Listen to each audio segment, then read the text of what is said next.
Hello friends, welcome to your YouTube channel रोज़गार king Kavita. मैं हूं आपकी दोस्त एंड होस्ट कविता और इस वीडियो में मैं आपके साथ शेयर करने वाली हूं कुछ बहुत ही इम्पोर्टेंट इंस्ट्रक्शंस। यदि आप जयपुर रीजन से निकलने वाली एनबीएस कॉन्ट्रैक्चुअल बेसिस की वैकेंसी के लिए अप्लाई करने जा रहे हैं तो कुछ इम्पोर्टेंट इंस्ट्रक्शंस हैं जो कि इस वीडियो में आपको अंत तक देखने पर पता चलेंगे। तो चलिए स्टार्ट करते हैं वीडियो। फ्रेंड्स देखिए, यदि आप अप्लाई करने जा रहे हैं तो उससे पहले आप अपने कुछ डॉक्यूमेंट्स अपने मोबाइल में या लैपटॉप में या पीसी में, जिससे भी आप अप्लाई करने जा रहे हैं, उसके लिए मैं जिस फॉर्मेट में आपको और जिस साइज़ में बता रही हूँ, जो डॉक्यूमेंट्स उनको आप अपने मोबाइल में या पीसी में पहले से अपलोड कर लें तो आपको फॉर्म भरते समय परेशानी नहीं होगी। अदरवाइज़ आपको बार बार बैक जाके और उन डॉक्यूमेंट्स को कलेक्ट करना पड़ेगा, जिससे आपकी बार बार में साइट हैंग हो सकती है। तो चलिए बताती हूँ मैं आपको। देखिए फ्रेंड्स, फॉर्म फिल करते समय आपको सबसे पहले चाहिए होगा आपका आधार नंबर। जब आप प्रोसीड करेंगे तो वहाँ से आपकी यूनिक आइडेंटिटी मांगी जाएगी, तो आपको रेडी रखना है अपना आधार नंबर पहले से। या तो आप एक कागज़ पे लिख लीजिए या आप अपने पास लेके बैठिए। फिर चाहिए होगा आपका एक सही ऑथेंटिक या वैलिड ईमेल, जो कि अभी फंक्शन में हो, जिस पे यदि मेल डाला जाए तो वो आपको मिल जाए। क्योंकि जैसे ही आप रजिस्टर करेंगे वैसे ही आपके पास मेल आएगा, और जैसे ही आपका फॉर्म कंप्लीट फिल हो जाएगा वैसे ही आपके पास एक व्हाट्सएप मैसेज भी आएगा, मेल भी आएगा। तो आप अपना एक वैलिड ईमेल तैयार रखें। इसके बाद में आपको रेडी रखना है आपके एक सिग्नेचर, जो कि मैक्सिमम साइज़ 40 KB हो सकता है, इससे ज़्यादा नहीं होना चाहिए। इस 40 KB साइज़ में आप अपने सिग्नेचर को सेव कर लें। इसके बाद में आपको अपना एक छायाचित्र यानी कि फ़ोटोग्राफ, जो कि मैक्सिमम साइज़ 60 KB या 60 KB में हो सकता है, इससे ज़्यादा साइज़ नहीं होना चाहिए, अदरवाइज़ वह सिस्टम एक्सेप्ट नहीं करेगा। इसके बाद में जो आपकी मार्कशीट्स हैं और जो आपके सर्टिफिकेट्स हैं या डिग्री है, वो आपको कॉम्बिनेशन में पीडीएफ बना लेना है। जैसे जब आप 10th की मार्कशीट उसमें अपलोड करेंगे तो 10th की केवल मार्कशीट नहीं लगानी है आपको, वहाँ पे आपको 10th की मार्कशीट के साथ में उसका बोर्ड सर्टिफिकेट भी लगाना है। तो वहाँ पे दोनों की कंबाइंड पीडीएफ आपको बनानी होगी।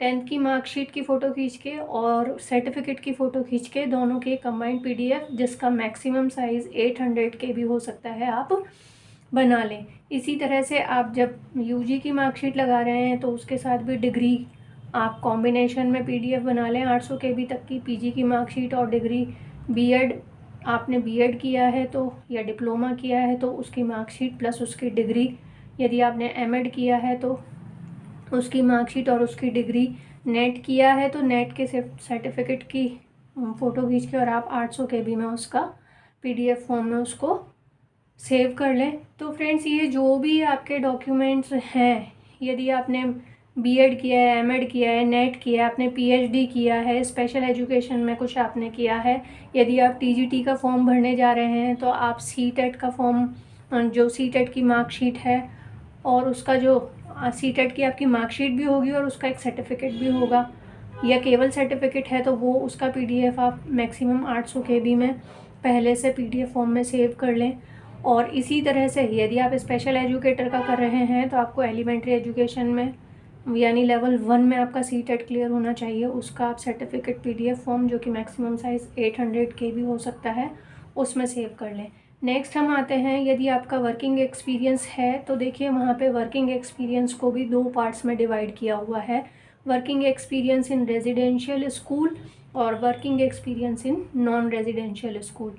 तो यदि आपका किसी एक में है तो उसके, और यदि दोनों में है तो दोनों का सेपरेट आपको पीडीएफ फाइल बनाना है। दोनों का सेपरेट कैसे बनाना है सुन लीजिए। यदि आपका रेजिडेंशियल स्कूल में एक्सपीरियंस है तो चाहे आपका 1 सेशन का है, चाहे 2 का है, चाहे 3 का है, जितने भी सेशन का है, उनकी आपको एक कंबाइंड पीडीएफ बनानी है, जो कि मैक्सिमम साइज़ 800 KB हो सकता है। उसी तरह से यदि आपका नॉन रेजिडेंशियल स्कूल में भी एक्सपीरियंस है 1 साल से ज़्यादा का, तो उन सभी एक्सपीरियंस सर्टिफिकेट की आपको एक कंबाइंड पीडीएफ बनानी है, जो कि 800 KB से ज़्यादा की नहीं होनी चाहिए। क्योंकि जब आप फॉर्म फिल करेंगे तो वहाँ पे आपको इसका कंबाइंड इसके सेपरेट सेक्शन मिलेंगे। वहाँ पे आपको अपने एक साथ ही सारे एक्सपीरियंसेस को वहाँ पे अपलोड कर देना है।